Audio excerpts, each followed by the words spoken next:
façon continue, notre peuple s'est toujours mobilisé pour revendiquer vérité et justice pour Norbert Zongo et ses 3 compagnons, mais au-delà, vérité et justice pour tous les cas de crimes impunis.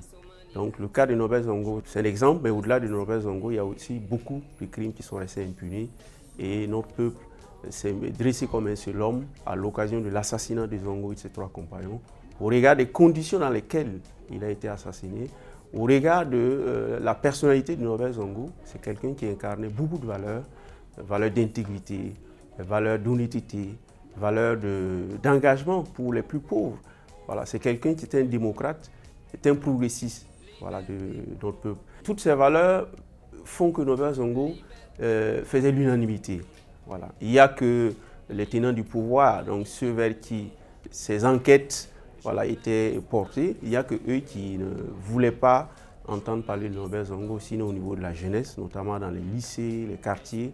Norbert Zongo était beaucoup écouté, était beaucoup attendu.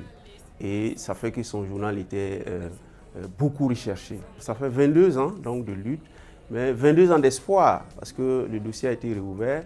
Et tout cela grâce à la détermination de notre peuple qui a réalisé l'insurrection, donc ce qui a créé les conditions favorables à la réouverture du dossier. Donc ce qui fait qu'on entretient l'espoir que vérité et justice sera dite pour Norbert Zongo et ses 3 compagnons. Je tiens aussi à faire remarquer que notre organisation, l'ODJ, est née dans le courant de la lutte pour la vérité et la justice pour Norbert Zongo et ses 3 compagnons.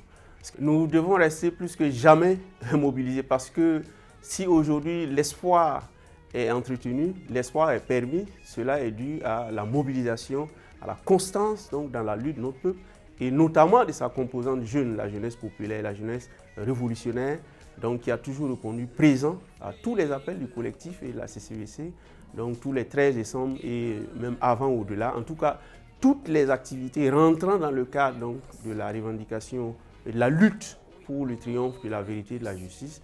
Je pense que la jeunesse a répondu présent et à travers ma voix, je lance un vibrant appel à l'ensemble de la jeunesse de notre pays, à l'ensemble des jeunes paysans, les jeunes ouvriers, les jeunes du secteur informel, les jeunes fonctionnaires des villes et des villages, de rester plus que jamais déterminés et mobilisés et pour la lutte, pour le triomphe, donc la vérité et la justice pour Norbert Zongo et ses 3 compagnons, mais au-delà, donc pour la vérité et la justice pour tous les crimes de sang et tous les crimes économiques et pour le triomphe donc, de la démocratie et du progrès social véritable pour notre peuple.